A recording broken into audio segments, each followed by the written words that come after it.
Assalamualaikum warahmatullahi wabarakatuh. Waalaikumsalam warahmatullahi wabarakatuh.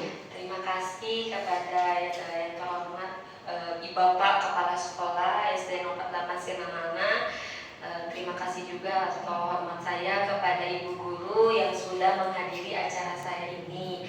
Pertama-tama marilah kita panjatkan puji dan syukur kehadirat Allah Subhanahu wa taala karena dalam kesempatannya kita masih bisa berada dalam situasi yang sehat atau dalam keadaan sehat dan dalam keadaan tidak sesak sedikit pun ya. Amin amin ya rabbal alamin. Hari ini saya akan mempresentasikan aksi nyata modul 1.4 yang mana itu adalah tugas dari saya sendiri, Nenyayu, calon guru penggerak angkatan 11 Kota Bandung yang unit kerjanya adalah di SD Negeri 048 Sinamana. Pada kesempatan ini izinkan saya juga untuk menyapa ibu-ibu semua. Apa kabarnya hari ini? Alhamdulillah. Luar biasa. Allahu Akbar. Yes. Alhamdulillah ya.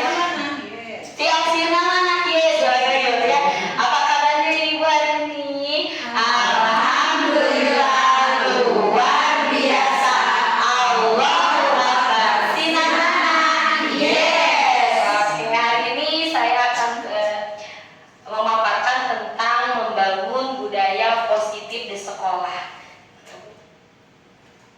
Nah, budaya positif di sekolah ini mencakup 6 materi. Yang pertama adalah disiplin positif, yang kedua adalah nilai kebajikan dan nilai keyakinan, yang ketiga adalah teori kebutuhan, teori motivasi, selanjutnya adalah penghargaan dan hukuman, 5 posisi kontrol, dan segitiga restitusi. Pertama adalah saya akan menjelaskan tentang pendekatan dengan perubahan paradigma. Di sini paradigma yang berubah adalah bahwa pembelajaran kali ini atau kurikulum yang berlaku di setiap sekolah adalah kurikulum merdeka.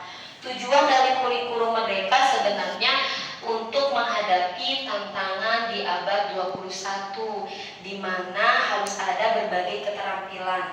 Yang pertama, keterampilan berpikir kritis, kreativitas, kolaborasi atau bekerja sama, berkomunikasi, pemecahan masalah, dan literasi digital. Yang difokuskan adalah sebenarnya literasi digital karena kita sudah era perkembangan teknologi yang pesat. Nah, di sini tujuannya adalah bahwa kurikulum merdeka ini setiap anak atau setiap keluaran atau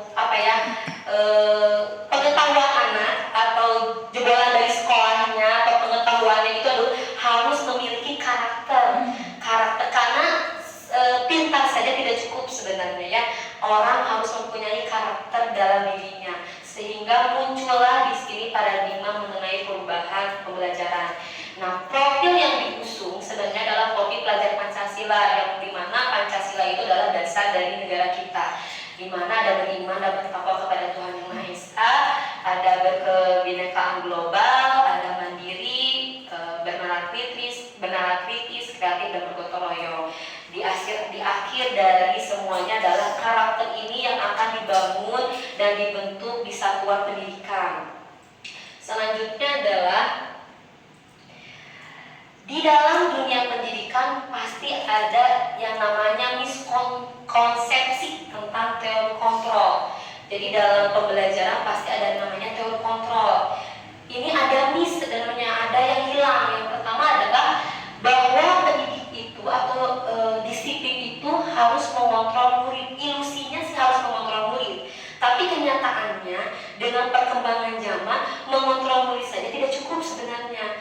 Sebenarnya anak akan nurut ke kita ya.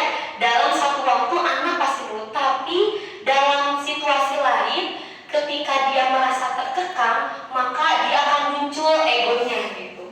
Bisa jadi tantrum, bisa jadi dia melanggar aturan gitu. Itu yang namanya ilusi. Jadi sebenarnya mah boleh gitu. Sebenarnya betul pendidikan itu mengontrol murid, tapi itu hanya ilusi sebenarnya. Anak punya ego sendiri gitu. Selanjutnya adalah ilusinya bahwa kritik dan membuat rasa bersalah mampu menguatkan karakter. Ternyata dengan membuat orang mengeluarkan karakter. Bisa jadi nanti muncul emosi atau muncul kalau sekarang mah meluap juga emosinya teh lewat sesuatu yang tidak diinginkan. Misalkan dia balas dendam dengan yang dibawa, kok aku pernah dulu dibuat menyesal, atau bisa jadi depresi gitu. Jadi setiap pendidikan disiplin itu atau peraturan itu ternyata emosi membuat anak itu harus bersalah gitu. Atau mengkritik anak apakah membangun. Kalau zaman saya mungkin membangun ya. Kalau dengan situasi anak sekarang, dengan Gen Z sekarang, itu dengan membuat kritik itu tidak semua anak bisa mampu menampung kritik, karena anak itu tidak semuanya memiliki mental yang sama. Yang ketiga adalah ilusi semua penguatan itu positif. Artinya memberi penghargaan kepada anak itu tidak setiap memberi penghargaan itu adalah positif. Bisa jadi dengan pemberian penghargaan itu anak menjadi tidak muncul kreatif. Anak menganggap bahwa lebih baik diberi daripada memberi. Ya, kalau diberi kan dia dapat, kalau memberi dia mengeluarkan. Nah, sebenarnya bagus, tetapi ini hanya ilusi saja, tidak membenarkan. Ya, jadi suka ada yang di kelas dapat poin, satu sama dapat poin gitu. Tapi di poin itu kan sebenarnya anak hanya kuat beberapa minggu untuk mematuhi, selanjutnya ya loss gitu, karena anak memang tidak bisa kita kontrol sepenuhnya. Selanjutnya adalah ilusi bahwa orang dewasa berhak memaksa. Nah, ini orang dewasa itu boleh memaksa, sebenarnya tidak gitu. Karena orang dewasa itu meskipun sudah dewasa ya, tidak boleh memaksa keinginan orang dewasa kepada anak-anak. Artinya dia punya keinginan dan cita-cita sendiri. Nah, jadi ini adalah ilusi ya tentang teori kontrol. Selanjutnya paradigma stimulus respon. Jadi dulu itu ketika guru menyampaikan, maka anak harus merespon. Nah, maka ubah stimulus respon menjadi teori kontrol. Jadi kalau stimulus saya mengeluarkan emosi, nanti orang yang lain akan menanggapi. Itu adalah stimulus respon. Artinya realita atau kebutuhan kita sama, ternyata tidak. Kebutuhan saya dengan ibu pasti akan beda. Nah, itulah setiap anak mempunyai kebutuhan dalam belajar itu berbeda. Karena anak punya masa lalu, punya kebiasaan, punya karakter keluarga yang berbeda. Makanya sebenarnya dalam teori kontrol ternyata realitanya kebutuhan kita itu berbeda. Itu secara kontrol berbeda, tapi secara stimulus respon kita menganggap bahwa semuanya sama. Selanjutnya adalah semua orang melihat yang sama. Artinya saya melihat yang anak-anak itu sama. Ternyata secara teori kontrol setiap orang itu mempunyai gambaran yang berbeda. Jika saya gambarkan 5 tambah 7 sama jika saya gambarkan 3 ditambah 4 sama dengan 1. Jika saya punya stimulus respon berarti semua hal yang sama, saya menganggap bahwa 3 ditambah 4 itu 1. Betul? Betul? Betul tidak? Tidak. Harusnya berapa? Tapi saya pengennya 3 tambah 4 itu 1. Nah, kita tidak mengejar bahwa hal itu sama gitu. Karena menurut persepsi saya bukan 3 ditambah 4 dalam operasi hitung-hitungan. Tapi menurut saya 3 hari ditambah 4 hari sama dengan 1 minggu. Hanya belum jelas juga mungkinnya. Saya bilang 2 tambah 4 sama dengan 1. Nah, jadi di sini menganggap ketika stimulus respon, orang itu menganggap itu sama KB. Kalau nggak bisa sedih, sedih KB. Nggak bisa senang KB. Gitu. Padahal semua orang nggak sama. Senangnya kamu nggak boleh menularkan, senangnya kamu boleh menularkan orang lain. Tapi sedihnya kamu jangan sampai menular ke orang lain. Gitu. Disebut stimulus respon. Tapi perlu teori kontrol, kita berusaha memahami pandangan orang lain. Oh, kita berani memahami. Coba tinggal heula. Nah, coba 3 ditambah 4 itu hiji. Dengarkan dulu penjelasan saya. Belum selesai. Saya hanya mengeluarkan argumen. ya. Jadi hanya menggunakan argumen, entah itu fakta atau tidak fakta, tunggu dulu penjelasan saya. Jadi di sini ada menurut teori kontrol. Selanjutnya adalah kita mencoba mengubah orang lain agar pandangannya sama. Ibu mau cek aku kudu kieu kudu urutan. Anak pokoknya kamu harus yuk di luar kabeh. Gua di luar kabeh semua. Anak harus sama seperti saya. Ternyata menurut teori kontrol tidak. Semua perilaku memiliki tujuan. Tidak bisa saya harus langsung ikut semuanya. Tidak, tapi harus punya tujuan. Karena saya tidak bisa mengubah orang lain. Yang bisa saya ubah adalah diri saya sendiri. Saya nggak bisa merubah Bu Suantini, ya, nggak bisa merubah Bu Salsa. Mau Bu Salsa suka saya atau tidak suka, saya tidak bisa mematikan Bu Salsa suka saya. Tapi yang saya harus lakukan adalah kontrol diri saya, gitu Mas. Ini menurut teknik kontrol, gitu. Selanjutnya adalah sama ini sama yang atas sama. Orang lain tidak bisa mengontrol saya. Saya pun tidak bisa dikontrol oleh orang lain. Yang bisa mengontrol adalah diri saya sendiri. Sama di dunia ini, hanya Anda yang bisa mengontrol diri Anda. Jadi jangan sampai kita ke anaknya seperti itu ya. Ada anak juga sama. Anak punya emosi, kita pun punya emosi sama. Jadi bagaimana kita mengontrol masing-masing. Yang selanjutnya adalah pemaksaan ada pada saat bujukan atau gagal.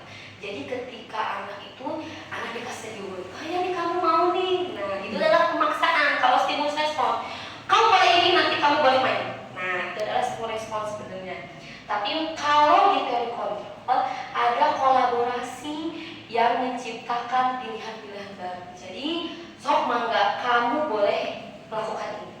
Tapi disebutnya win-win solution. Kamu mau ini apa buat ibu? Jadi pasti akan lama prosesnya ya. Anak harus menurut kita sesuai dengan kesadaran diri itu pasti akan lama gitu. Tapi menurut teori kontrol itu harus ada kolaborasi, disebutnya harus ada kerja sama, harus ada penyatuan pandangan. Selanjutnya adalah model berpikirnya menang. Kalau respon, kalau dia mengerti saya, itu saja saya menang. Kalau dia mengerti saya, dia kalah. Berarti saya bisa mengontrol dia. Tetapi secara teori kontrol, kita berpikir bahwa kita menang, dia menang. Gak ada yang kalah. Dia ngikutin atas kemauan dia, dan kita mengarahkan dia atas kemauan kita. Jadi disebutnya win-win solution. Selanjutnya adalah dalam teori paradigma tadi, ternyata apa tujuan dari Ki Hajar Dewantara? Di dalam Ki Hajar Dewantara ini yang saya pelajari di modul 1.1 bahwa tujuan pendidikan itu untuk menuntun. Jadi tugas saya itu hanya menuntun. Saya tidak bisa merubah kondisi anak karena anak punya kondisi kodrat. Kodrat alam itu seperti apa? Kodrat alam itu anak punya lingkungan masing-masing yang gak bisa kita atur lingkungannya. Terus anak punya kodrat zaman sekarang seperti apa? Zaman sekarang perkembangannya pesat ya. TikTok, IG itu sebenarnya sudah lumrah. Malahan handphone aja bukan kebutuhan tersier sebenarnya. Sekarang sudah kebutuhan primer. Orang tanpa HP jadi gabut banget ya, gak tanpa HP jadi sudah menjadi kebutuhan primer. Nah, kodrat itu yang ada pada anak. Sebenarnya tujuan Ki Hajar Dewantara zaman dulu itu sebenarnya untuk mencapai keselamatan. Jadi anak ikutin aturan itu sebenarnya untuk keselamatan. Kayak kita naik kendaraan motor ya, kalau pakai helm, kenapa kita harus pakai helm? Ya selamat sebenarnya. Tapi kan yang saya ingat waktu SMA tuh bisa ditilang. Berarti itu sebenarnya bukan teori kontrol, tetapi stimulus respon. Ketika saya tidak pakai helm, berarti saya tilang. Tapi kalau menurut teori kontrol harus ada win-win solution. Berarti kalau saya pakai helm, tujuannya adalah untuk keselamatan. Ya, mentaati aturan dengan kesadaran diri sendiri, bukan karena ada sibuk polisi.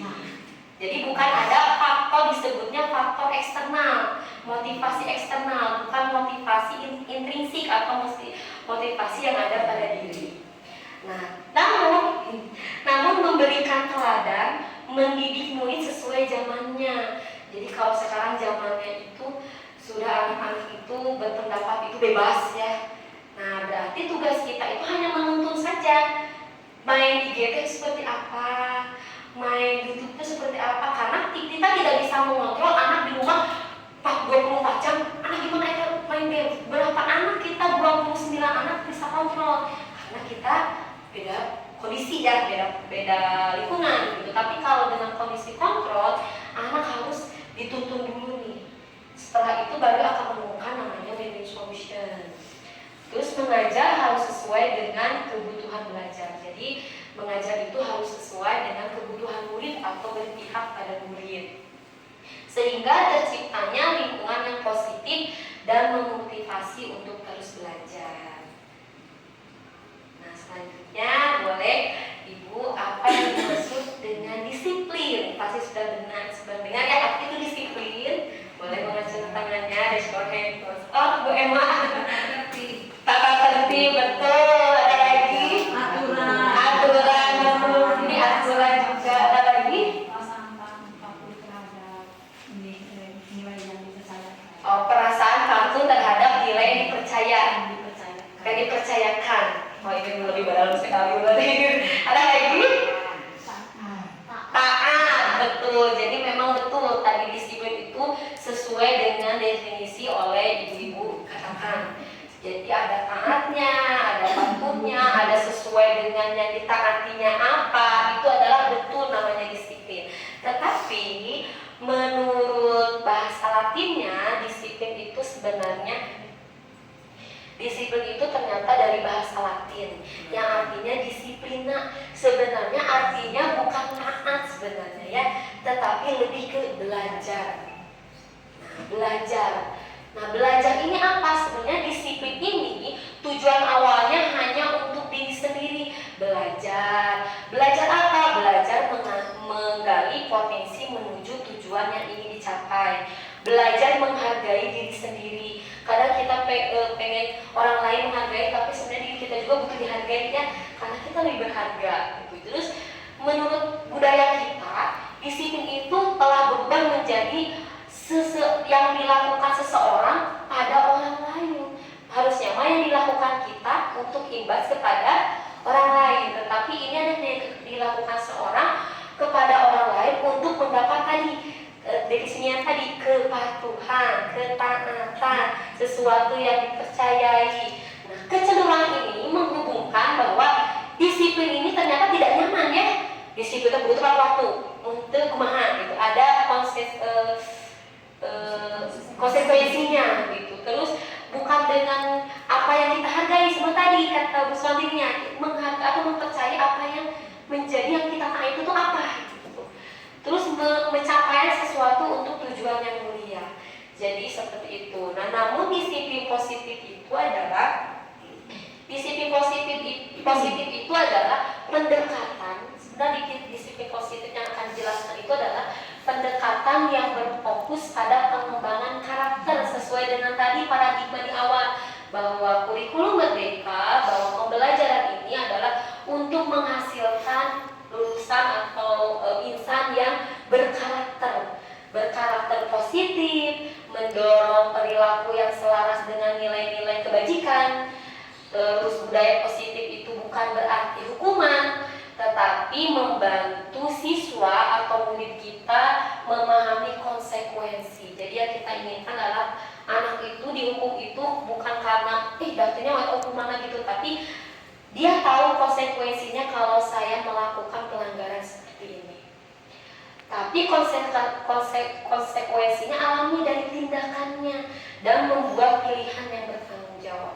Jadi di disiplin positif atau budaya positif ini lebih ke ketaatan atau kepatuhan atau kesadaran yang bertanggung jawab. Kita mengikuti aturan harus bertanggung jawab. Kita melakukan sesuatu yang bertanggung jawab. Saya datang ke sini pagi-pagi bukan berarti kita pengen dapat penghargaan ya, tapi memang itu adalah tanggung jawab kita. Karena kata Ki Hajar Dewantara adalah bahwa kita itu harus jadi teladan bagi muridnya, yaitu guru di buku di rumah. Nah, disiplin positif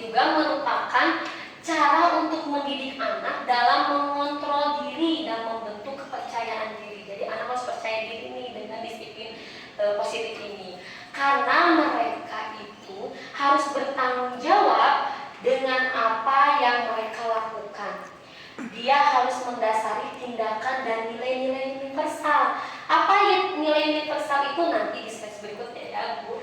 Nah ini adalah motivasi yang terbangun. Jadi disiplin itu harus ada motivasi yang terbangun, yaitu motivasi intrinsik, motivasi yang timbul dari diri sendiri, tidak paksaan. Seperti peraturan itu bersifat memaksa ya. Kalau disiplin atau budaya positif itu tidak bersifat memaksa, tetapi harus memotivasi terbangun. Artinya harus ada dalam diri sendiri. Selanjutnya adalah 3 perilaku manusia. Sebenarnya kita akan lihat 3 perilaku manusia. Dari motivasi eksternal, motivasi yang di luar dari dirinya, ada motivasi internal yang dari dalam dirinya. Apa itu motivasi eksternal perilaku manusia? Dengan disiplin, biasanya itu untuk menghindari ketidaknyamanan atau hukuman. Ya udah aku masuk pagi, masih dihukum. Ada yang seperti itu. Jadi dia belum menyadari bahwa peraturan itu harus ada dalam diri. Dia baru ada motivasi eksternalnya, yaitu di luar dari dalam dirinya. Selanjutnya adalah untuk mendapat imbalan. Misalkan kalau saya datang pagi, saya dijuluki ya guru teladan. Guru teladan. Nah ini pun sama pada motivasi eksternal, jadi di luar dari dirinya. Gitu.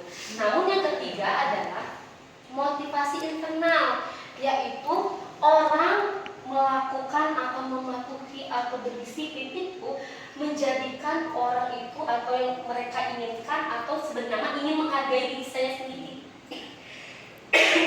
Kalau kata Islam itu udah membentuk disiplin. Di ibadah sholat aja kudu harus pas azan langsung sholat gitu. Itu yang namanya disiplin. Jadi disiplin itu menghargai diri sendiri, bahwa diri saya itu harus dihargai dengan apa? Ya dengan saya melakukan yang terbaik untuk diri saya. Dengan saya melakukan yang tidak baik, apakah imbasnya ke diri saya sendiri? Betul.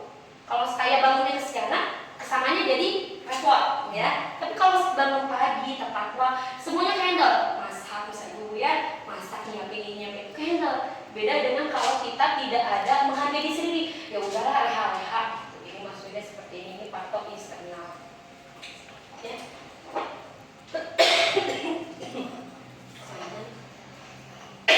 Nah, ini adalah nilai kebajikan. Nilai kebajikan itu adalah nilai yang akan dituju oleh murid. Dan nilai ini harus bersifat positif, jadi tidak boleh bersifat negatif. Nah, ini adalah beberapa nilai universal. Contohnya ada kepedulian, misalkan apa contohnya kepedulian? Misalkan berbagi makanan di kelas. Misalkan ada keyakinan seperti itu. Misalkan ada keterus-terangan, berarti berbicara dengan lugas atau berbicara dengan jujur di sini. Terus ada kebersihan, ada komitmen, belas kasih. Ini adalah patokan untuk nilai-nilai kebajikan. Jadi sehingga disiplin yang kita lakukan itu sesuai dengan nilai-nilai kebajikan yang sudah tertera, yang sudah ada di proyek nilai-nilai kebajikan. Selanjutnya adalah setelah kita ada motivasi, ada juga yang namanya kebutuhan dasar manusia. Setiap anak tadi mempunyai pribadi yang berbeda-beda, mempunyai karakter yang berbeda-beda. Maka harus lihat anak itu mempunyai kebutuhan dasar manusia yang berbeda. Yang pertama, ketika anak bertahan hidup. Ada anak misalkan ke sekolah, langsung aja ke sekolah, tidak sarapan dulu. Terus udah sarapan, pas begitu lagi belajar, ibu pusing. Menghambat tidak? Menghambat. Itu karena apa? Karena ada kebutuhan anak yang tidak terpenuhi. Ketika kebutuhan anak tidak terpenuhi, maka yang terjadi anak itu akan ada banyak kekurangan di kelas. Ini contohnya, misalkan sepatunya rusak, kan pasti kotak-kotak sepatu anaknya orang lain kemana ini masih muter sepatu. Berarti ada kebutuhan bertahan hidup yang tidak dia penuhi. Selanjutnya adalah rasa kasih sayang dan rasa diterima. Jadi anak itu pengen diterima, cari tahu segala keburu. Ibu, hari ini aku ya, mama aku ulang tahun. Ada cerita,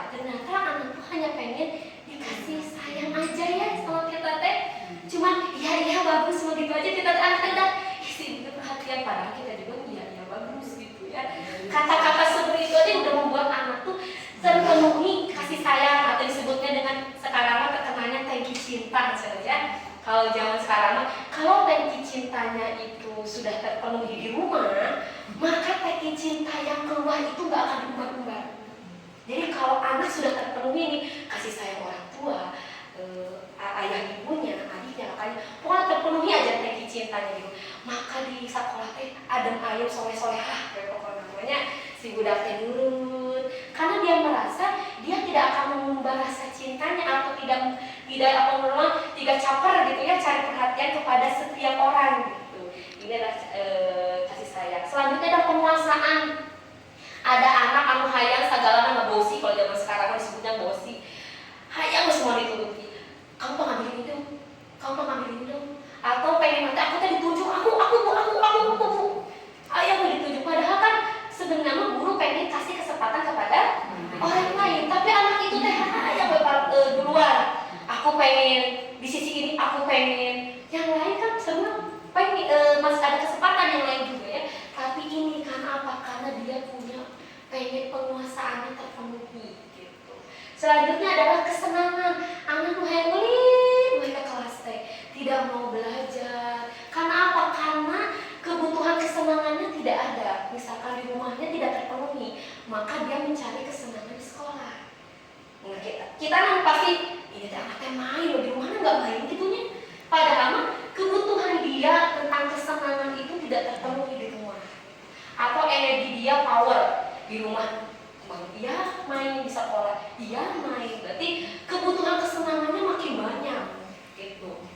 Selanjutnya ada yang punya kebebasan. Anak itu pengen bebas, pengen belajar itu sambil ketawa-ketawa, pengen belajar itu sambil kutek-kutek, pengen belajar itu sambil ngobrol gitu. Jadi ini adalah dia tuh sebenarnya apakah dia di rumahnya tidak ada kebebasan gitu, apakah dia tidak terpenuhinya di sekolah gitu. Jadi ini adalah dasar kebutuhan. Sebenarnya zaman dulu pun sama ada ya, tapi dengan kompleksitas perkembangan zaman, generasi sekarang yang memang generasi yang teknologinya lebih tinggi, dari mulai kandungan juga anaknya sudah mengerti teknologi. Kan secara katanya kalau di preman di masa kehamilan sebenarnya anak akan merasa lingkungan sekitar.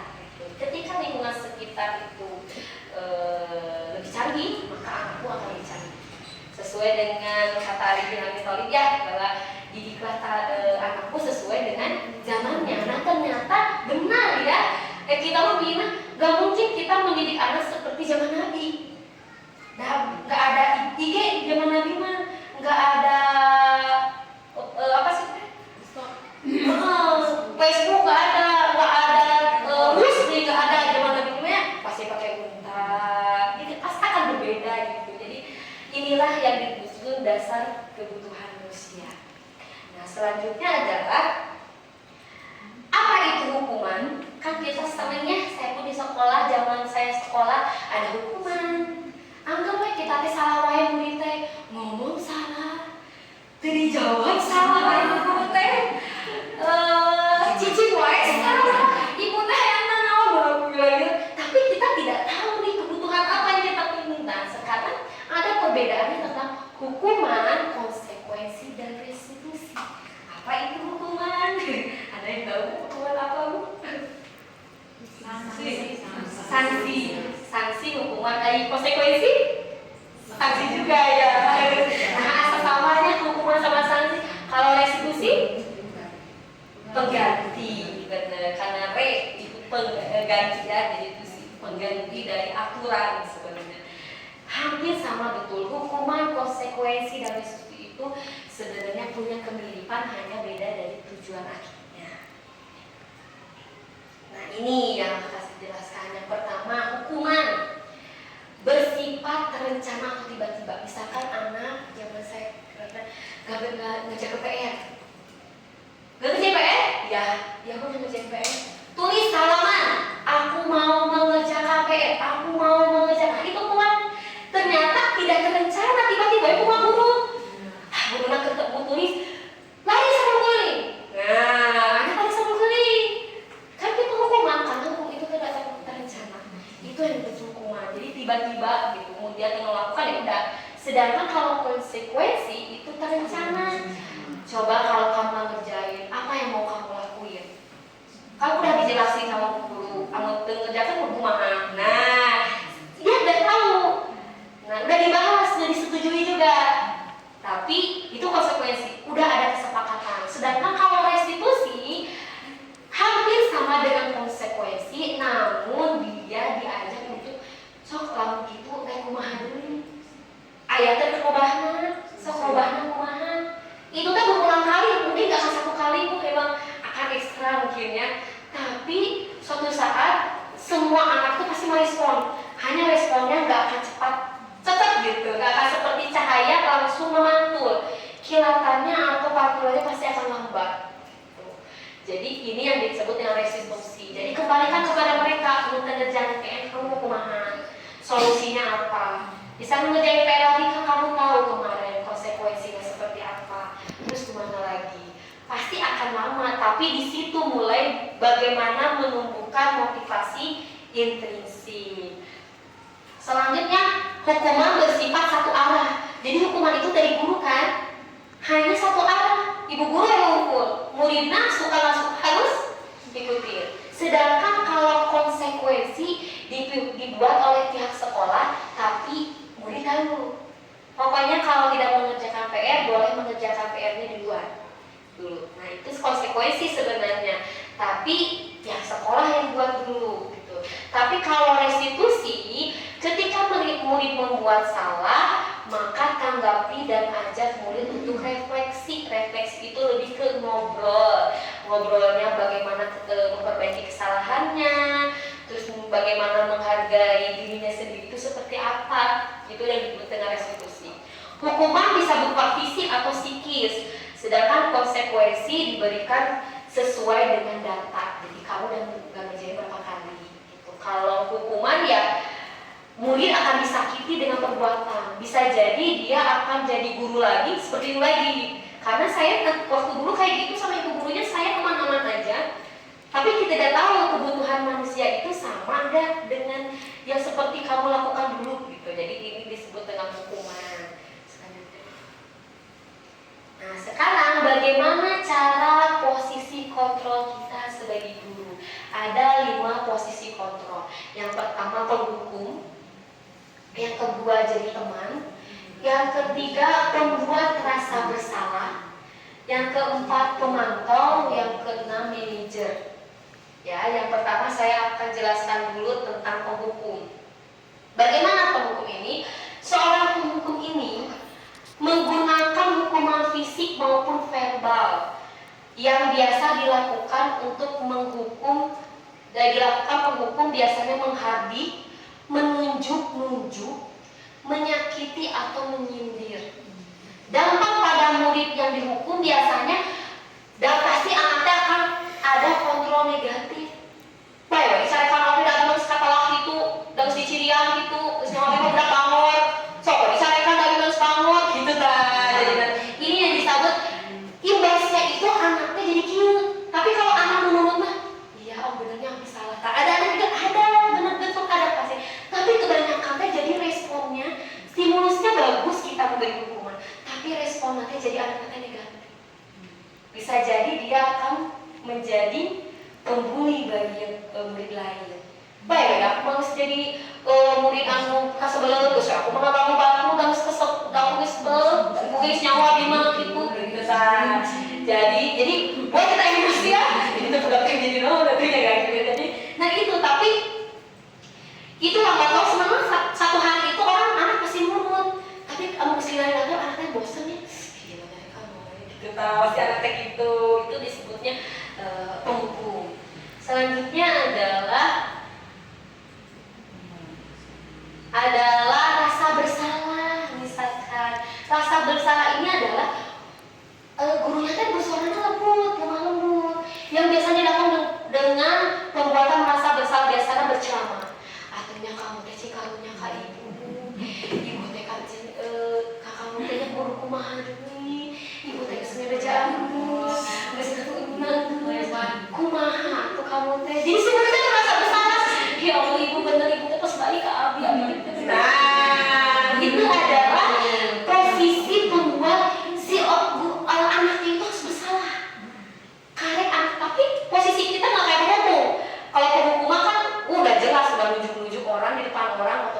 tidak suka. Tapi kalau ini mah dilembutan atuh neng guru kunengnya cing bage ka indung teh atuhna kumaha atuh da indung teh tos bage atuh cenah teh si soleh. Nah, gitu. Jadi apa dampaknya? Ternyata dampaknya itu murid itu merasa rendah diri. Nah, kumaha atuh nya abi mah kucing ibu oge abi teh meuni teu inget-inget wae pelajaran ibu kemudian abi teh bodoh. Nah, jadi ada yang berbicara segitu. Kalau mentalnya kuat bangkitnya, kalau mentalnya lemah pasti ngerasa teh aku mah gagal lah pelajaran matematik, bagus aku mah bodoh matematik teu bisa. Nah, ada kayak gitu ya. Saya mau udah bodoh teman, terus itu berat pintar itu mah, padahal tidak ada yang pintar, tidak ada yang bodoh, hanya ada yang rajin dan ada yang memang tidak peka dengan soal itu, jadinya bisa kurang kayak gitu. Ini yang disebut dengan rasa bersalah. Selanjutnya adalah teman. Sebagai teman, guru ini sebagai teman tidak akan menyakiti murid, namun selalu berusaha mengontrol murid melalui pendekatan persuasif, artinya langsung ngobrol dengan murid. Nah, tetapi posisi ini membuatkan alasan-alasan untuk muridnya. Nah, dampaknya itu si murid ini kegantungan ke guru. Sama guru ini aja, guru ini mari. Nah, bergantung karena dia posisinya sebagai teman dan memang tidak menuntun tadi. Jadi ya udah nggak apa-apa, ya udah. Nah, gitu. Jadi kita ngerasa ya sudah sama ibu ini memang nggak apa-apa. Tapi jadi nanti kalau sama guru lain nggak mau karena pas guru gimana pas solid gitu. Ini yang disebut post bestie. Kita harus ada guru bestie. Aku mah nggak apa-apa sama guru ini mah gitu. Nah, disebut sebagai bestie atau teman. Selanjutnya adalah pemantau. Nah, ini yang memantau. Ini adalah biasanya guru selalu mengawasi muridnya yang berpatokan pada catatan atau kesepakatan yang sudah dibuat. Nah, posisi pemantau itu menghitung dan mengukur kedisiplinan murid. Dampaknya itu adalah murid itu harus mendapatkan hadiah dan hukuman. Jadi ada punishment dan reward kalau di sini. Dan tidak mungkin kita kamu nggak tertib, kurangi poin. Kamu tertib, dapat poin. Nah, ini disebut dengan pemantau. Jadi hanya memantau, nggak usah ngomong. Pokoknya kamu tertib, dikurangi poin. Kamu tertib, tambah poin. Kamu cicing gitu, nggak apa-apa, dapat ban nilai A lah. Nah, itu disebutnya pemantau. Nah, yang terakhir adalah posisi manajer. Jadi guru ini di mana guru berbuat sesuatu bersama dengan murid, mempersilahkan murid mempertanggungjawabkan perilakunya, mendukung murid agar dapat menemukan solusi. Jadi kalau murid berbuat salah, solusinya kita buat bareng-bareng. Dan kadang ada yang mau, ada yang tidak ya. Tapi usaha kita adalah sudah mau berkolaborasi, menemukan solusi. Terus biasanya kalau posisi manajer, kalau kita sebagai manajer perusahaan biasanya nggak banyak ngomong ya, cuman kenapa kamu hari ini telat? Ini, besok mau telat lagi nggak? Enggak. Gitu. Kalau biasanya kalau manajer ya kita kalau dipanggil manajer, saya mau dipanggil apa sama manajer? Nanti sebenarnya nggak ditanya banyak, hanya ditanya beberapa pertanyaan, nanti ya sudah boleh balik lagi ke ruangan. Biasanya ini adalah, nah nanti akan ada pertanyaan yang berkaitan dengan solusi yang ditempuh dan berkaitan dengan pelanggaran dari tata tertib yang kita lakukan. Jadi dari kelima kontrol ini sebaiknya kita yang mana? 1, 2, 3, 4, 5. 5, betul. Jadi sebenarnya kita harus jadi manajer ke tahap yang lebih, tidak memantau, tidak menghukum, tidak sebagai teman, kita sebagai manajer. Jadi kita tuh adalah atasan di kelas ya, atasan di kelas. Selanjutnya adalah mengapa kan kemarin kita di awal pembelajaran dibuatnya keyakinan kelas ya, bukan peraturan kelas. Kenapa harus keyakinan keyakinan kelas, bukan peraturan kelas? Ya, keyakinan nanti akan muncul kesepakatan maksudnya, betul. Dari keyakinan ini muncul kesepakatan, betul. Nah, kenapa tidak peraturan? Karena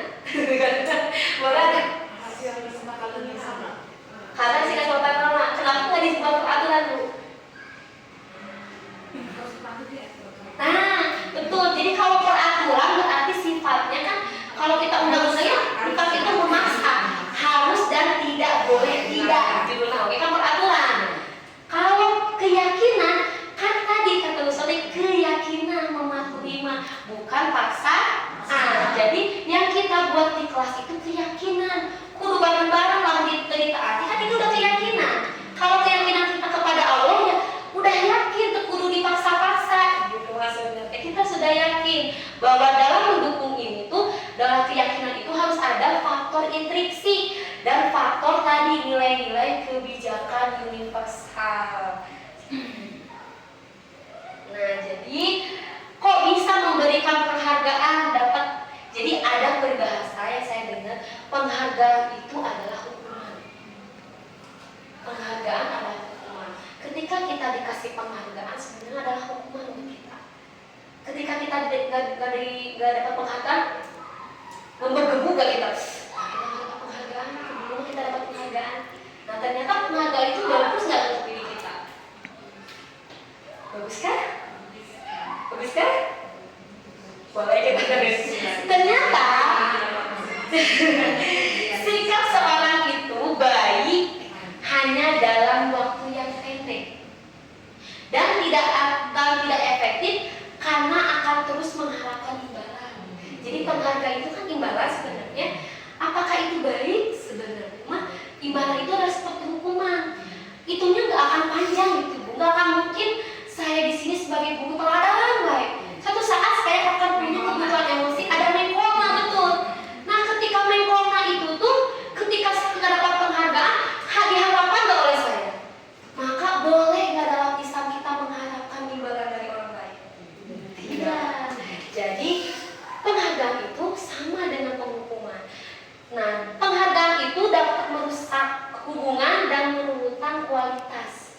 Kalau Abi menang penghargaan gitu, ini menang penghargaan kan udah gawe dong. Dia menang penghargaan, ini menang penghargaan gitu kayaknya. Cemburu maka muncullah hubungan yang rusak, ya. Dan menurunkan kualitas serta kreativitas. Karena yang dituju oleh penghargaan itu adalah poinnya ini. Padahal kreativitas itu tidak dibatasi dengan peraturan. Kita punya kreativitas ya, boleh apa aja ya. Tidak sesuai harus masuk jam 6:30 berdirinya. Tapi kan kita tidak semua harus seperti itu ya. Ada kebutuhan lain. Nah tidak usah. Atau aturannya adalah yang masuk 6:30 dapat piagam penghargaan. Apakah itu sama dengan memaksa? Sama dengan memaksa. Ada memang yang peraturan yang saya alami, peraturan sekolah yang kalau datangnya jam 6, nanti di akhir tahun itu akan ada penghargaan guru teladan. Itu miris sekali. Gimana kalau saya yang ngurus anak dulu datang nanti bukan bukan jam 6, datang nanti 7 aku mau dapatnya. Nah itu akan merusak hubungan sebenarnya. Udah gitu jadi nggak kreatif. Ya udah dah, jadi udah ada hukuman ya udah aku mau telat wae, udah wae datangnya bisa dipakai tenang gitu. Nah itu udah nggak kreatif jadi kitanya gitu. Dan penghargaan dapat dikatakan sebagai hukuman karena cenderung menjadikan pelaku. Jadi ibu pengen dapat penghargaan karena masuknya 6:30. Tapi hukuman oke sarua. Namun ibu lebih di 6:30, ibu dipotong gaji misalkan. Kan sama ya kayak di pabrik ya. Kalau tepat waktu nggak dipotong gaji. Kalau nggak tepat waktu dipotong gaji. Tapi kalau datangnya halus wae berarti dapat penghargaan. Sama sepertinya. Jadi penghargaan itu adalah sebagai hukuman. Jadi dua-duanya mengendalikan perilaku manusia, tapi dua-duanya juga ke arah yang lebih baik sebenarnya. Nah, sekarang kita bahas keyakinan kelas. Jadi keyakinan kelas itu memang sifatnya abstrak ya, tidak terlihat oleh kita karena anak itu punya impiannya masing-masing dan impiannya tuh beda-beda gitu ya, tidak sesuai dengan ekspektasi gitu. Terus keyakinan kelas berupa pernyataan universal kayak tadi.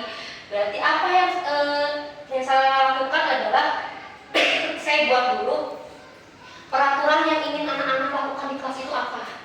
Baru tadi saya lakukan. Jadi apa? Setelah itu anak pasti nulisnya negatif ya. Tidak membuang sampah sembarangan, gitu ya anak-anak ya. Tidak ngobrol, tidak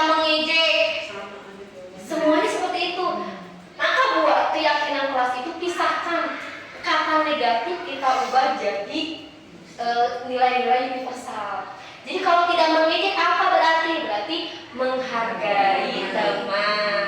Kalau misalkan tidak membuang sampah artinya apa? Kebersihan membuang sampah pada tempatnya atau pada tong sampah atau tidak di kolong meja, di kolong meja, menyimpan sampah pada tempatnya boleh. Jadi buat keyakinan kelas ini tidak bernilai negatif, tetapi bernilai positif sesuai dengan nilai-nilai universal. Atau misalnya kesopanan, raise your hand before speak, atau acungkan tangan sebelum bertanya. Berarti itu tandanya kesopanan, berarti nilai universalnya.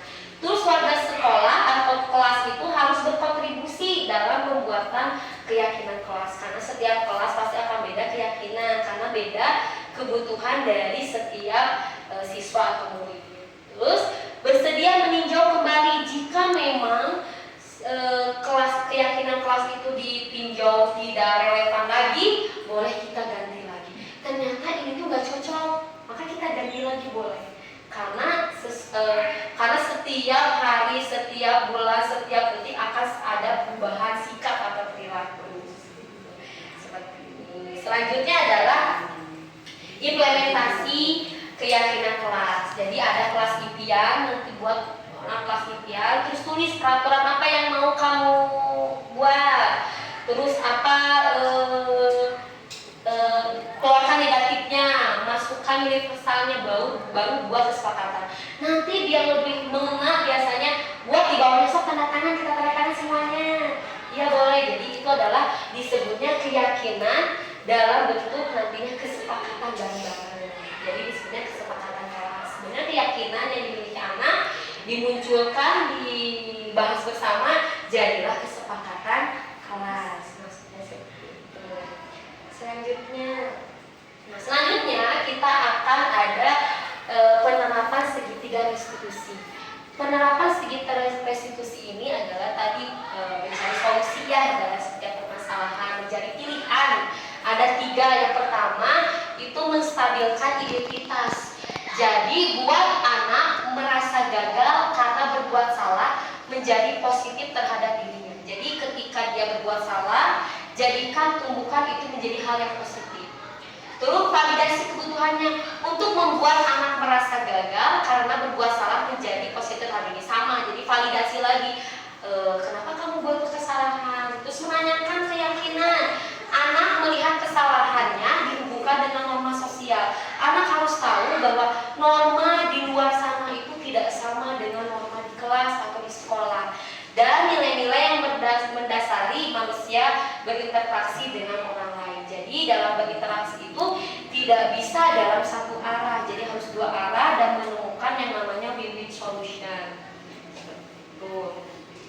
Nah di sini ada kata-kata menstabilkan identitas. Biasanya berbuat salah, misalkan anak itu kan berbuat salah, kita ajukan lagi, berbuat salah itu hal yang manusiawi. Tidak ada manusia yang sempurna. Betul gak Ibu Guru? Nggak sempurna sebenarnya secara ini. Bapak Ibu juga pernah berbuat salah. Kita pasti bisa menyelesaikan permasalahan ini. Bapak Ibu tidak tertarik untuk mencari tahu siapa yang benar, siapa yang salah. Bapak Ibu lebih tertarik untuk menyelesaikan masalah. Selanjutnya adalah kalau kamu menyalahkan dirimu sendiri terus-menerus, apakah kamu bersikap baik pada diri kamu? Ini lebih ke penghargaan terhadap diri. Selanjutnya adalah validasi. Validasi lagi kesalahannya apa? Kamu bisa saja melakukan hal yang lebih buruk. Anak itu sebenarnya bisa melakukan hal yang lebih buruk. Artinya anak akan mengeluarkan emosi yang ada dalam dirinya dalam bentuk perbuatan. Tapi kamu tidak melakukannya kan? Jadi kita pastikan validasi bahwa anak itu tidak melakukan dengan sengaja ataupun tidak disengaja gitu. Kamu pasti punya alasan mengapa kamu melakukannya. Jadi setiap perbuatan anak pasti ada alasannya. Entah itu 5 kebutuhan dasar itu tidak terpenuhi. Misalkan anak ayah aku mah broken home ya, anak broken home ya. Berarti ada kebutuhan rasa cinta yang tidak anak miliki gitu. Nah itu akan ada alasan anak mengapa melakukan seperti itu. Apa yang penting bagi kamu? Anak punya kepentingan sendiri. Kamu boleh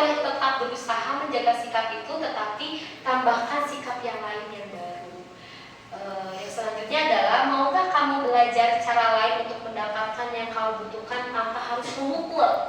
Kadang anak nggak tahu memukul itu benar atau salah. Yang mau tahu dia adalah dia harus meluapkan emosi. Terus apakah kamu bisa melakukan dengan lebih baik besok lagi? Anak harus mencari, harus ke rumah dulu, bertenang dulu, nanti besok bisa nggak kamu berubah lagi menjadi lebih baik lagi. Tapi kita nanti bakal terus selanjutnya.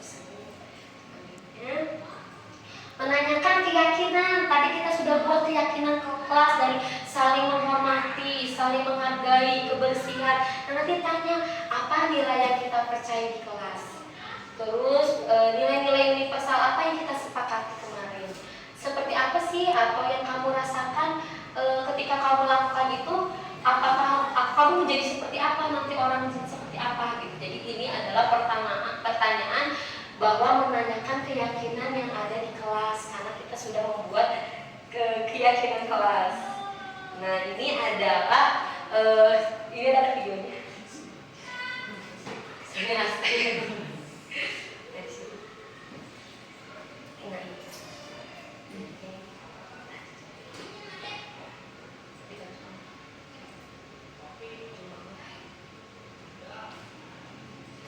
Nah ini sebenarnya saya sudah melakukannya kemarin di kelas ujian dengan Arsya ini. Bentar aja mau apa sih? Bisa kan? Ada nggak sinyalnya?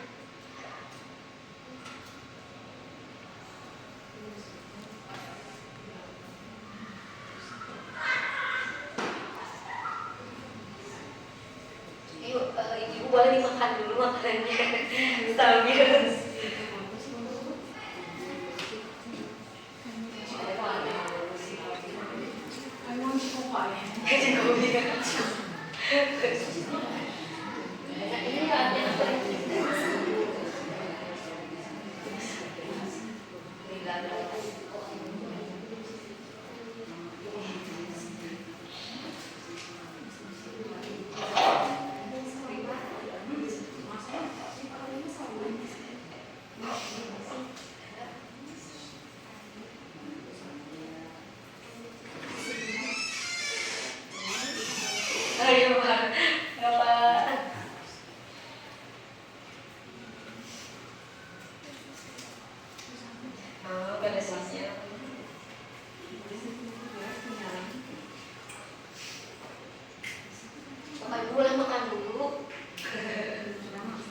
Makan sering jadi ada enggak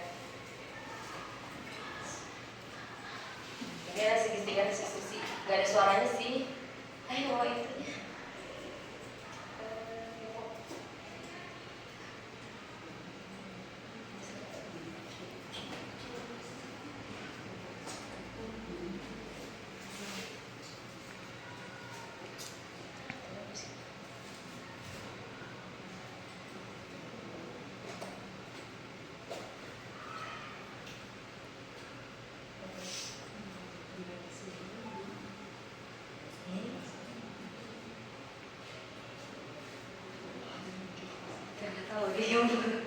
Jadi ini memang sedikit. Kedengaran ya? Mau itu speakernya? Oh iya. Ada speakernya di soft itu keras banget.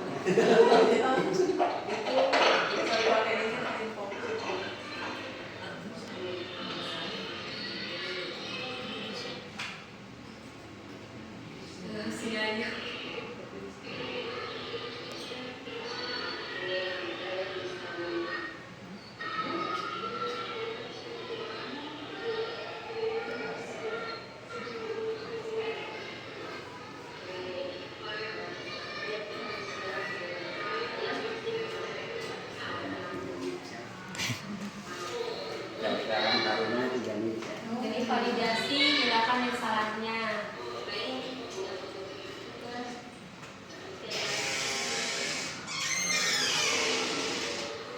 Jadi validasi bahwa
Cicilan screen itu jadi ini restitusi gitu. Jadi menanyakan bahwa anak kenapa dia tidak mengerjakan tugas, alasannya apa, terus untuk kedepannya mau seperti apa, tentang penyelesaiannya. Nanti anak-anak harus memberikan solusi untuk dirinya sendiri sebenarnya.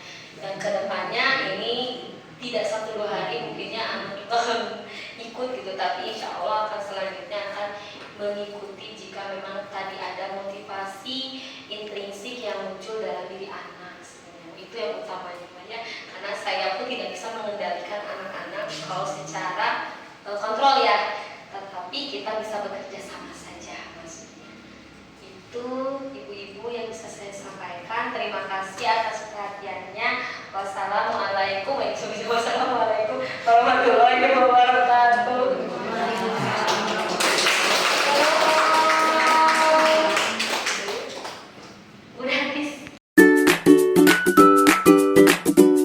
Assalamualaikum warahmatullahi wabarakatuh. Saya Salsa Fairuz, guru kelas dari kelas 2B.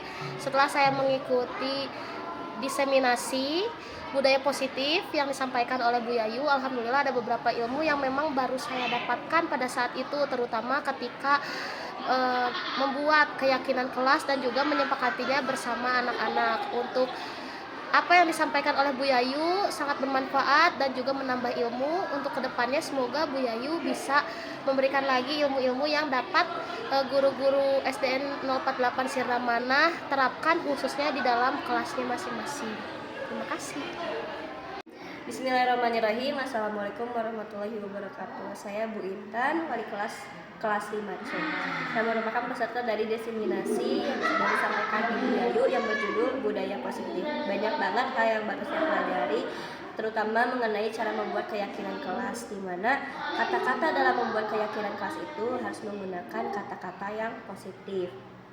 Yang awalnya ada kata jangan menjadi datang lebih tepat waktu, seperti itu contohnya. Terima kasih banyak untuk Bu Yayu atas materi yang sudah disampaikan. Mungkin cukup sekian dari saya. Wassalamualaikum warahmatullahi wabarakatuh. Ya, assalamualaikum warahmatullahi wabarakatuh. Waalaikumsalam warahmatullahi wabarakatuh. Oke, apa kabarnya hari ini?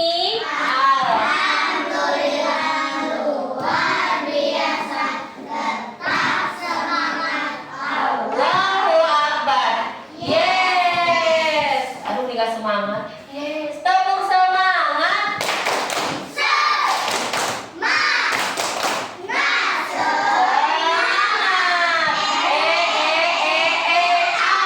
Asik, alhamdulillah. Hari ini kita akan buat keyakinan kelas 3C. Apa itu keyakinan? Ada yang tahu keyakinan? Tidak? Ada yang tahu? Keyakinan? Sama dengan? Ada yang tahu? Tidak. Naila tahu mas siapa? Alin ada? Ada yang tahu keyakinan apa? Enggak? Oke, keyakinan itu adalah sesuatu yang kamu percayai gitu. Tapi keyakinan kelas itu apa? Keyakinan. Nih gue lihatkan. Apa bedanya keyakinan sama peraturan? Nah, ini keyakinan. Keyakinan kelas adalah, kita baca bersama-sama. 1, 2, 3. Keyakinan kelas adalah sesuatu yang diyakini bersama-sama antara guru dan murid, berisi nilai-nilai kebaikan untuk menciptakan lingkungan belajar yang kondusif. Betul. Jadi keyakinan kelas ini dibuat oleh siapa? Murid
Selanjutnya, lihat lagi.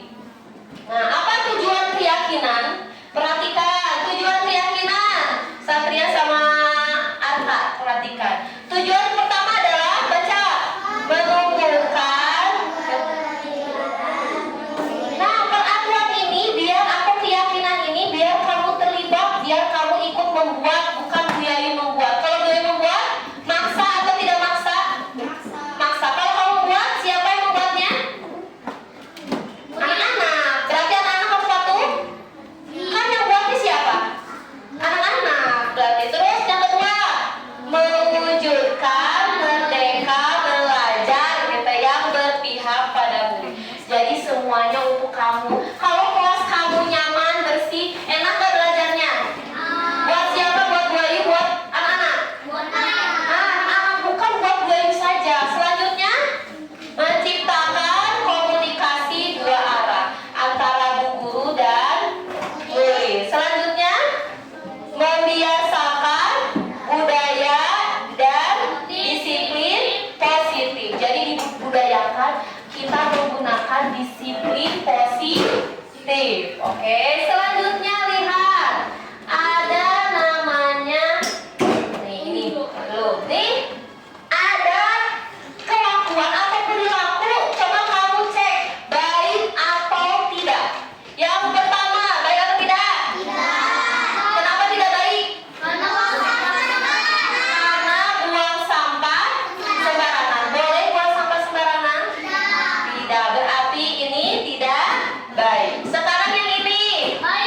Kenapa baik?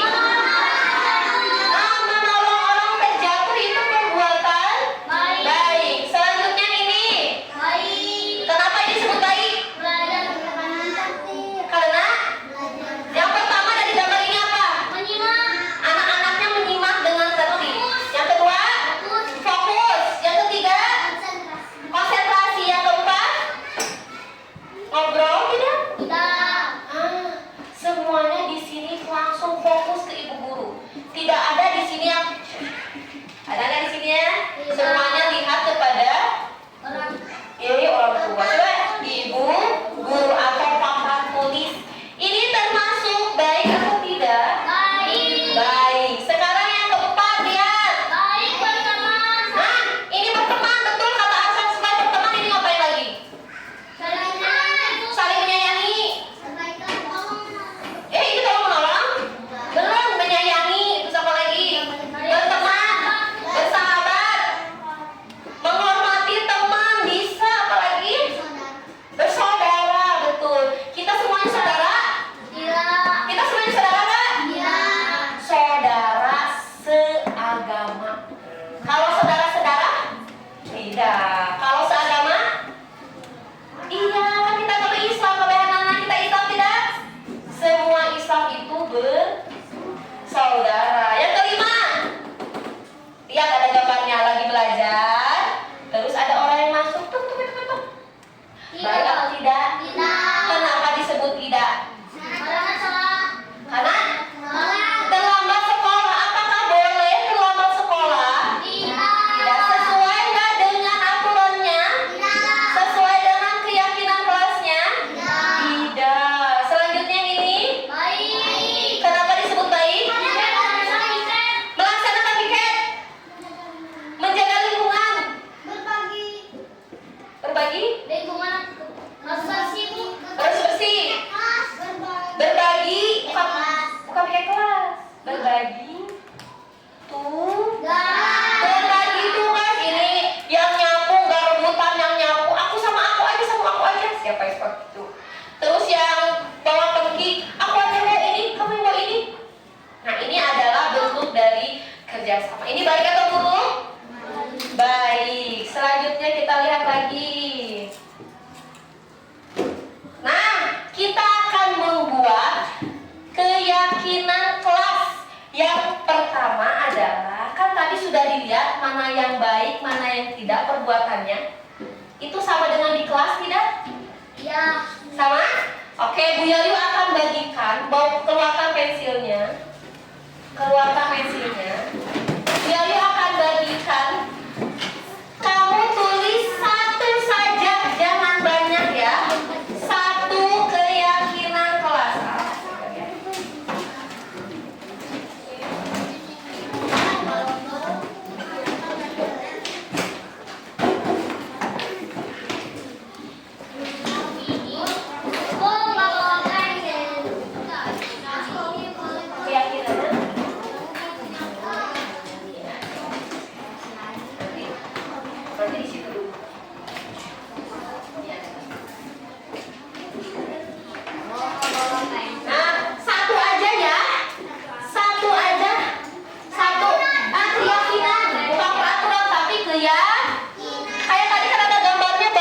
tidak, ada gambarnya. Misalkan contohnya adalah masuk tepat waktu. Ke temennya. Biar pinggir ya. Biar kelas kamu nyaman, itu harus kayak gimana?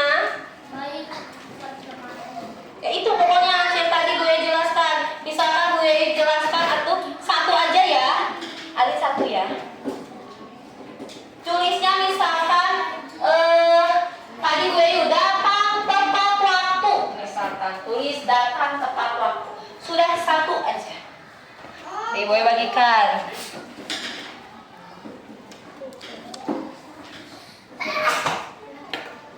Sita. Siap? Silakan ditulis. 1, 2, 3 silakan ditulis. Misalkan tadi kan banyak ya yang sedang melatih bu guru, yang sedang bersih-bersih, yang sedang ini apa yang keyakinan di kelas kamu. Biar kelas itu seperti ini, tenang, ngajarnya enak, kamunya juga gak berisi. Kalau sudah, tempelkan di depan. Satu aja. Nah, so tempelkan di depan. Baru langkah yang ke-1. Tempelkan, langsung tempelkan ide murid itu di depan. Silakan tempelkan di depan. Langsung duduk rapi lagi di kursinya.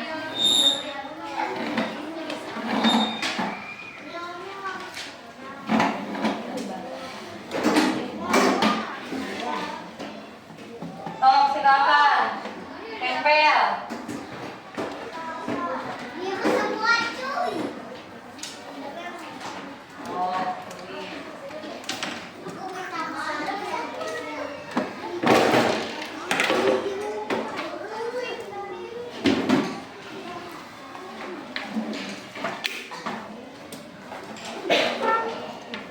Contohnya banyak yang tadi. Yang tadi kan gue udah kasih 6 ya, 6 gambar ya. Silakan keyakinan apa yang akan kamu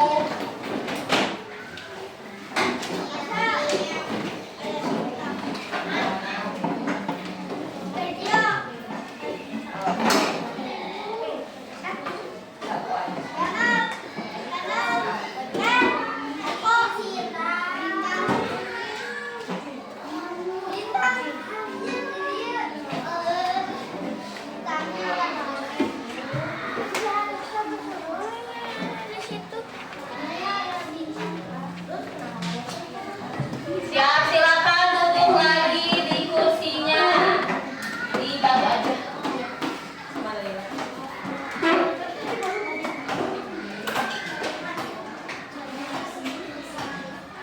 Bantu aja deh. Dia mau apa? Dia mau apa?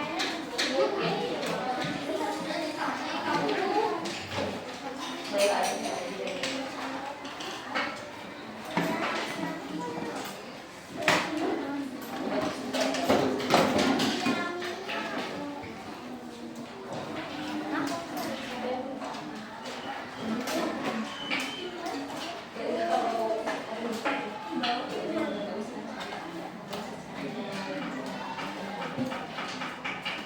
Sip.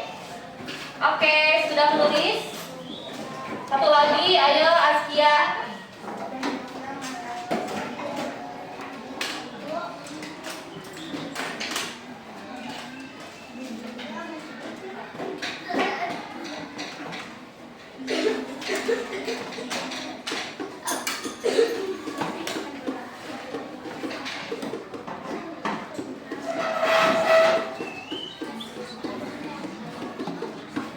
Siap, ayo Askia, satu lagi. Oke, silakan simpan pensilnya. Tidak dimainkan lagi pensilnya. Sok Askia tempel. Langkah, baru langkah berapa tadi? Langkah pertama menulis. Sudah menulis? Langkah kedua ngapain tadi? Ditempel. Langkah ketiga ngapain setelah ditempel? Itu lihat bawah. Ganti kalimat menjadi kalimat positif. Jadi kalian cari kalimat negatif. Kalimat negatif itu bisa dipakai tanda apa? Pakai kata apa? Enggak.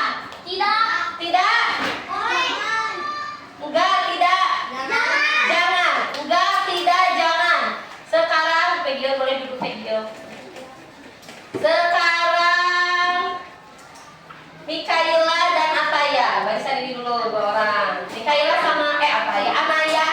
Mikaela sama Anaya. Cari kata negatif atau kalimat negatif. Nanti belum, sabar, semuanya masih ada sesi berikutnya. Ini perempuan dulu.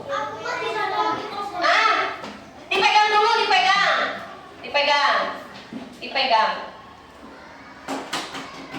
Ada kata tidak nggak? Kata tidak, cari yang kata tidak. Nah, tidak. Ada lagi nggak? Cari lagi, ada lagi nggak? Oke, satu lah. Itu. Ada lagi nggak? Satu lagi, betul, satu lagi.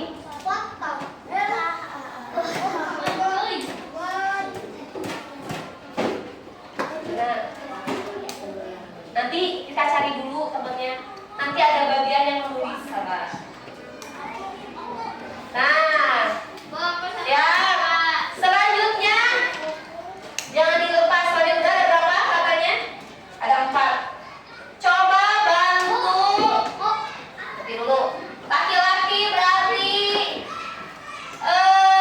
Koko dulu.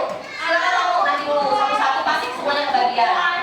Katanya ini tidak boleh terlambat sekolah. Berarti harus apa katanya? Kalau tidak apa pakai kata tidak berarti harus apa? Gimana kata-katanya?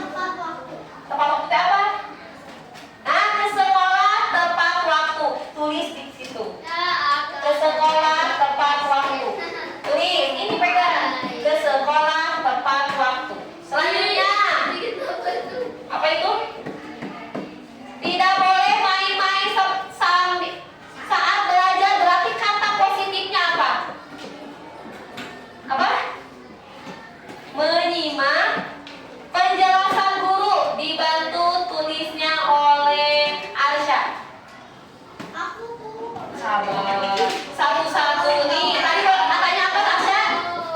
Tidak boleh main-main. Jadi harus apa? Tadi apa tadi? Ayo. Tidak boleh main-main berarti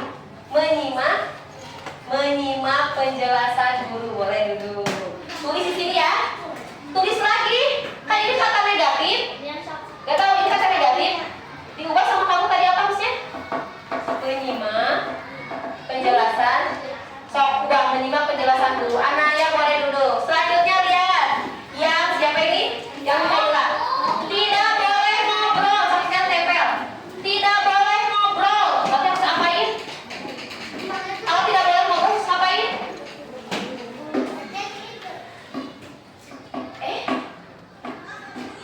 Ke sekolah apa? Ke sekolah tepat waktu. Benar sih. Kamu tempel yang itunya di sini. Yang negatifnya tempelnya di sini. Tempel di sini yang kosong. Oke, selanjutnya tidak boleh ngobrol. Terus ngapain di kelas kalau nggak boleh ngobrol? Harus tertib. Tertib ketika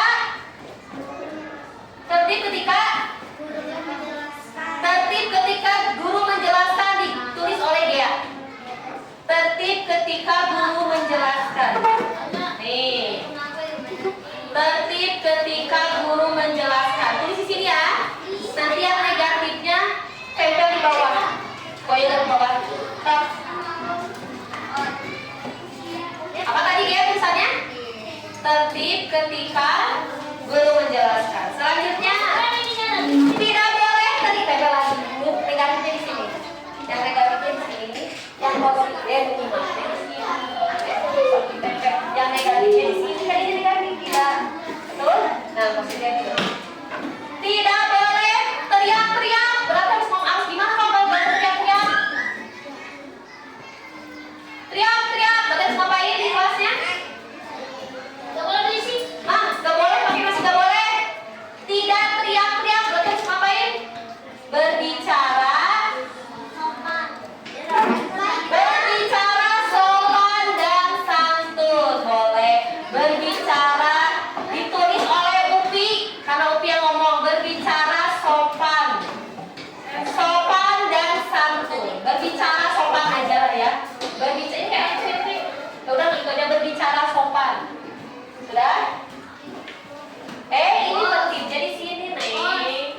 tidak itu dari tempel. Nah, kenapa?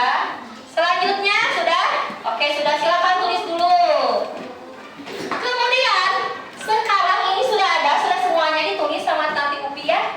Kita kelompokkan mana keyakinan yang sama. Bisa dikelompokkan oleh Aswad. Silakan Aswad. Tina, Hamimah, Askia, sok ke depan semuanya. Kelompokkan. Kan sabar, semuanya pasti kena bagiannya. Sabar. Sabar, sabar. Masih banyak yang dikerjakan. Yuk kelompokkan ini. Sini kelompokkan. Mana ini masuk sekolah tepat waktu, betul? Kelompokkan mana yang masuk sekolah tepat waktu. Oh, nah ini kelompokkan di bawah, berarti ini copot dulu. Ini ke bawah kita, gitu. Ini enggak, ini di bawah sama tuh. Ini sama, ini masuk tepat waktu, kan? So, kelompokkan dulu yang masuk tepat waktu, cari. Nah, gitu, kelompokkan. So, kelompokkan berdepan ke sini nih. So, ke sini nih. Sini. So, ke sini, ke bawah ya. Kita kelompokkan dulu, sabar. Kita kelompokkan. Ada lagi gak? Tepat waktu. Tepat waktu, tak betul. So, tempelkan ke bawah. Ini, Cena. Kita buat yang itu jadi poin. Udah. Sekarang sudah ada belum? Sekarang yang mana yang mau ini? Yang kedua apa ini? Ah, berarti sama dengan menyimak. Nah, berarti ini menyimak semuanya. Nah, mendengar sama jenah di sini juga. Berbicara. Nah, benar. Yang apa mendengar penjelasan juga di sini. Nanti belum ini. Tuh. Tertiban enggak? Tertiban tadi mah ini mah mendengar. Dengar nada. Menyimak sama mendengar beda. Di sini menyimak, ke sini aja. Menyimak ke sini. Ini mendengarkan boleh. Sama lagi menyimak. Menyimak boleh.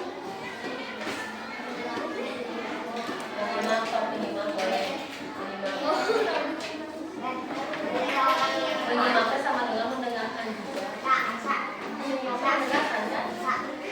Ya, boleh. Banyak banget ini. Nah, tertib, boleh tertib. Berarti tertib sama tertib semuanya. Oh, tertib mana jadi lagi?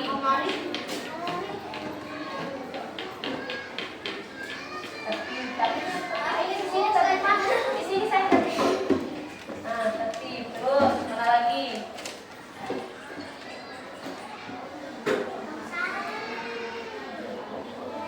Oke, ke atas sini.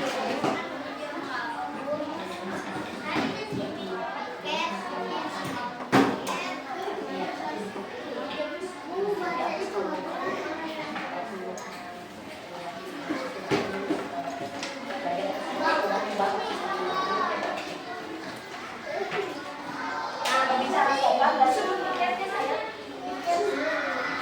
ke bawah sini. Ke bawah sini. Laksanakan pikir ke bawah sini. Ke bawah sini. Ini saling menolong. Berarti ini atur yang baik. Berarti teman-teman di sini kan? Menolong di sini. Kita menolong sama-sama. Ini lingkungan bersih yang mana ini? Lingkungan bersih yang mana? Ya, berarti kan kalau mana coba kita berarti di sini juga ada. Nah, sini kan? Sini siap, sudah berarti. Habis duduk saya mulai. Oke, silakan ya Hafiz. Ya, terima kasih. Silakan duduk. Ini sudah dikelompokkan. Ada 4. Saya ada 5. 1, 2, 3, 4, 5. Ada 6. Ada 6 keyakinan yang sudah dikelompokkan.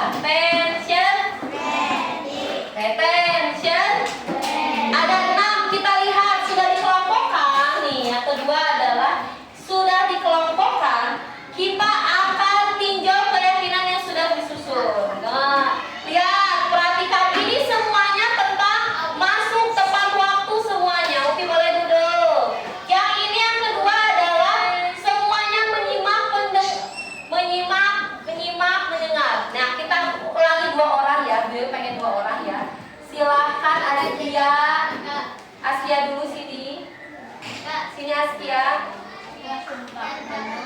Yo, Askia coba yang pertama apa bunyinya? Biar sama. Yang pertama apa bunyinya? Sekolah tepat. Betul. Waktu. Terus? Terus? Terus? Terus?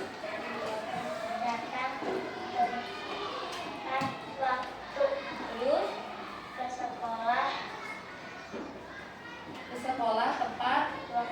Sama nggak semuanya? Sama. Yang kedua coba menyimak penjelasan guru. Yang kedua menyimak guru. Terus mendengarkan dan fokus. Terus yang kedua suaranya penjelasan guru. Terus penjelasan guru. Yang bawahnya menerangkan pelajaran. Sama semuanya? Sama. Silakan selanjutnya adalah Alin. Alin belum ke depan, ayo. Enggak? Lihat tuh. Nanti dulu. Yuk Sinta. Gak giliran semuanya kebagian. Sinta, yang ketiga, aturan ketiganya coba. Ayo Sinta. Hati-hati jalannya. Hati-hati jalannya. Baik, konsentrasi. Yang ketiga harus tertib. Apa suaranya tertib? Harus tertib kelas, betul. Oke, tertib ketika guru menjelaskan. Belum Sinta. Yang keempatnya belum. Yang keempatnya tentang apa? Tiket terus. Tiket kelas. Terus melaksanakan ini. Melaksanakan tiket kelas. Terus lingkungan. Oke, yang selanjutnya adalah Joy dulu, sayang Joy. Selanjutnya adalah ketiduran. Raihan. Kayak sini, Raihan. Tidak usah mengeruk ya, kan kita tidak menulis dulu, bentar. Ayo Raihan. Yang kelima sama keenam aturannya apa? Aku ini temannya baik. Terus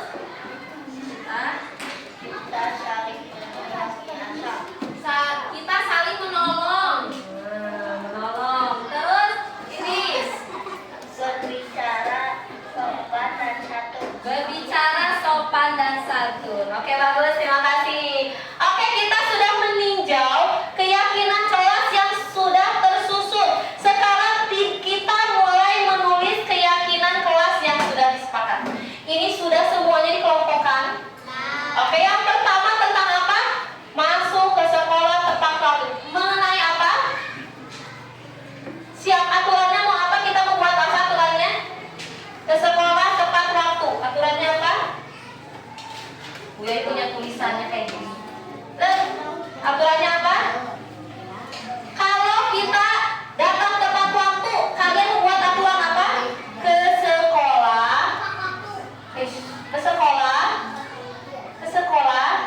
Apa yang tepat waktu teh? Datang ke sekolah tepat waktu. Boleh ditulis oleh Nailah. Nailah menulis ke sekolah tepat waktu. Tulisannya apa tadi?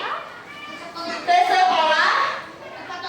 Bukan ke sekolah. Datang ke sekolah tepat waktu. Tulisannya gede ya. Langsung tempel. Yang pertama apa tadi? Datang. Oke, datang ke sekolah tepat waktu. Oke, yang kedua,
Siapa ya?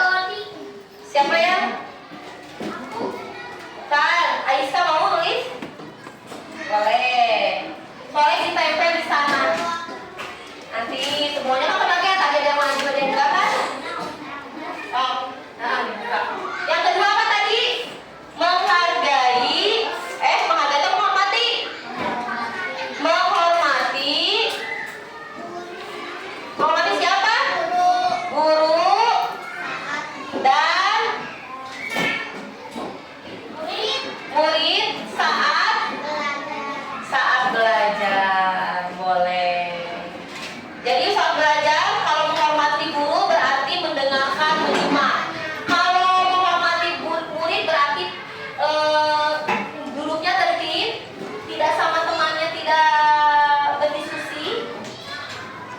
Tidak berdiskusi dalam arti negatif ya, ngobrol. Berarti ini menghormati guru dan murid saat belajar. Ya, selanjutnya adalah harus tertib jika di kelas. Berarti tertib ketika guru menjelaskan, berarti tertib. Berarti tadi kalau tertib apain? Tertib saat guru menjelaskan berarti menyimak. Ini hampir sama ini. Bolehlah menyimak penjelasan.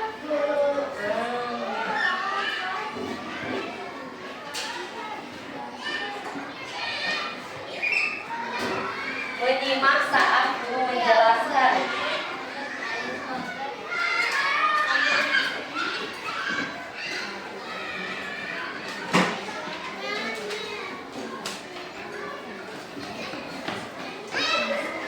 Oke, selanjutnya ditulis oleh Hamini. Boleh Hamini. Hamini ya mungkin Hamini ya.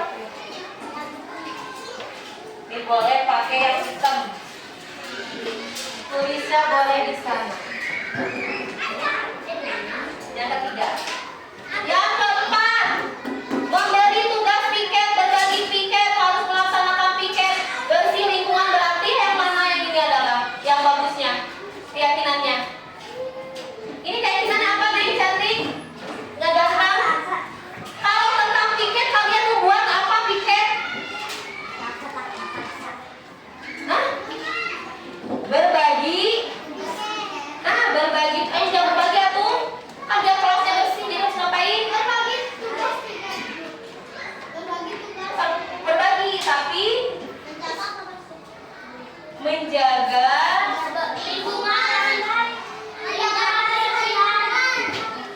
menjaga kebersihan kelas dengan cara apa? Dengan cara melaksanakan. Berarti yang keempat adalah melaksanakan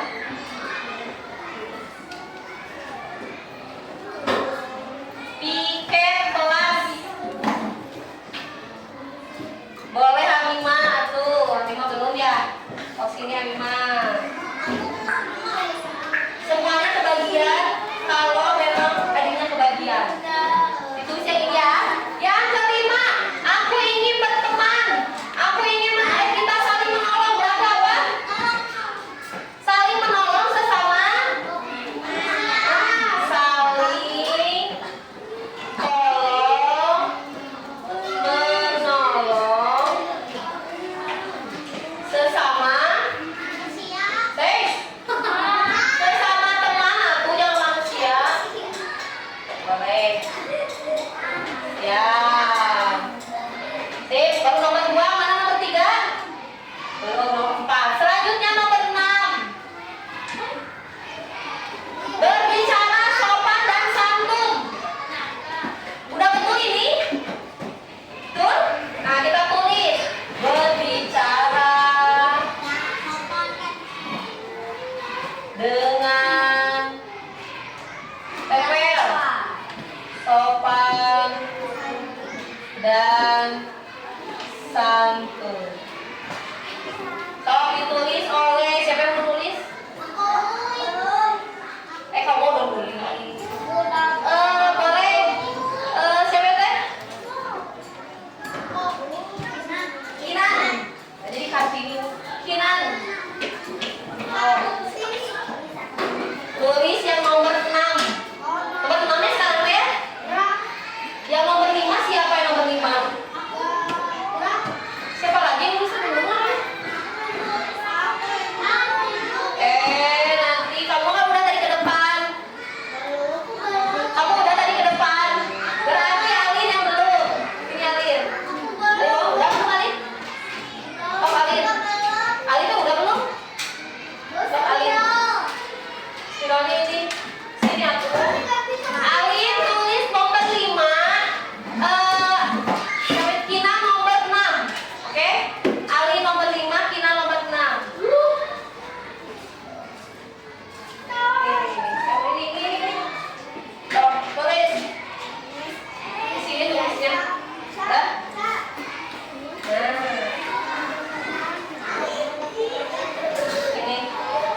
Menyimak saat guru menjelaskan.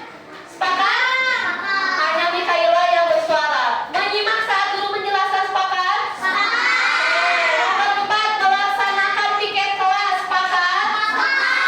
Berarti kelasnya harus bersih atau kotor? Bersih. Besok dilihat.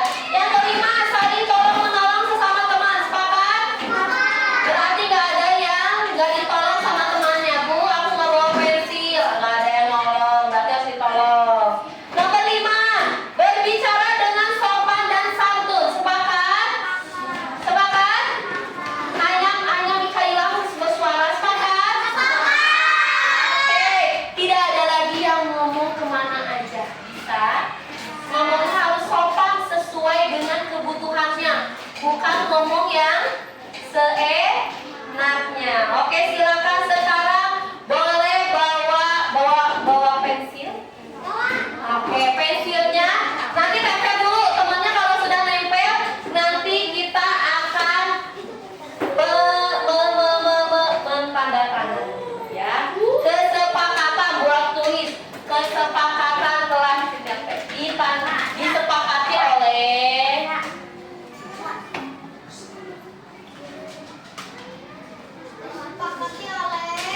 nanti tanda tangan di sini ya. Tanda tangan semuanya. Siap? Berarti ini harus dilanggar atau dipatuhi? Dilanggar atau dipatuhi? Dipatuhi. Silakan ditempel, ayo. Ayo Alin dan Kina, ayo. Alin. Siap. Kesini aja Kinan. Kinan, berikan Kinan. Oh, kesini. Sampahnya buang. Spidolnya berikan.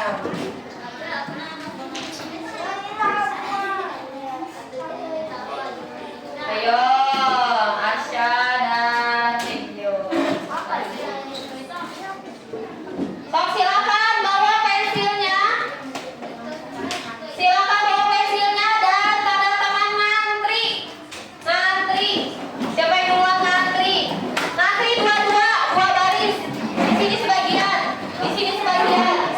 Dua baris. Ngantri ke belakang. Silakan tanda tangan, langsung boleh duduk. Kalau sudah selesai boleh duduk. Sinta ke depan. Ayo Sinta ke depan. Tanda tangan dulu.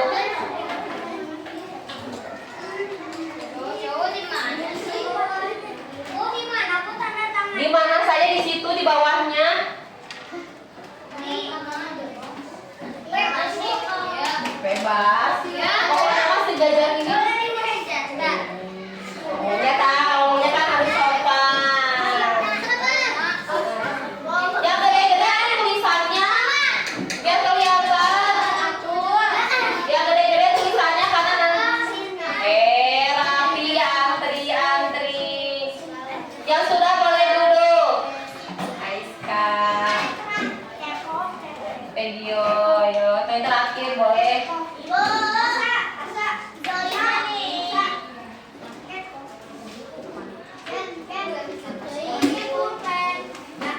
Ayo silakan tanda tangani.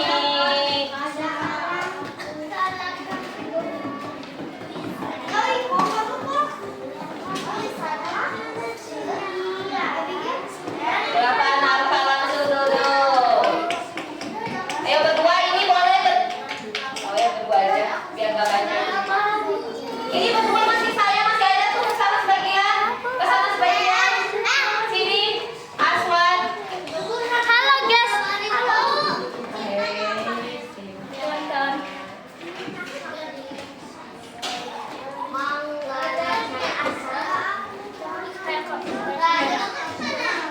Arsya ya dulu Arsya.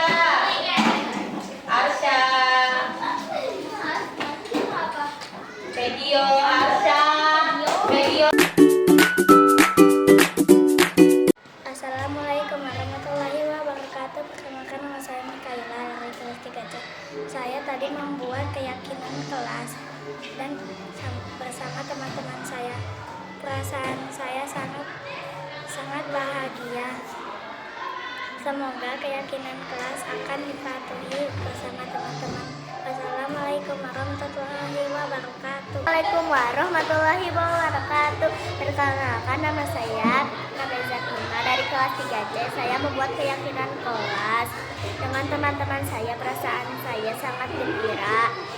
Saya ingin keyakinan itu dituruti oleh teman-teman saya. Wassalamualaikum warahmatullahi wabarakatuh. Assalamualaikum warahmatullahi wabarakatuh. Perkenalkan, nama saya Ania dari kelas 3C. Tadi saya membuat keyakinan kelas bersama teman-teman. Perasaan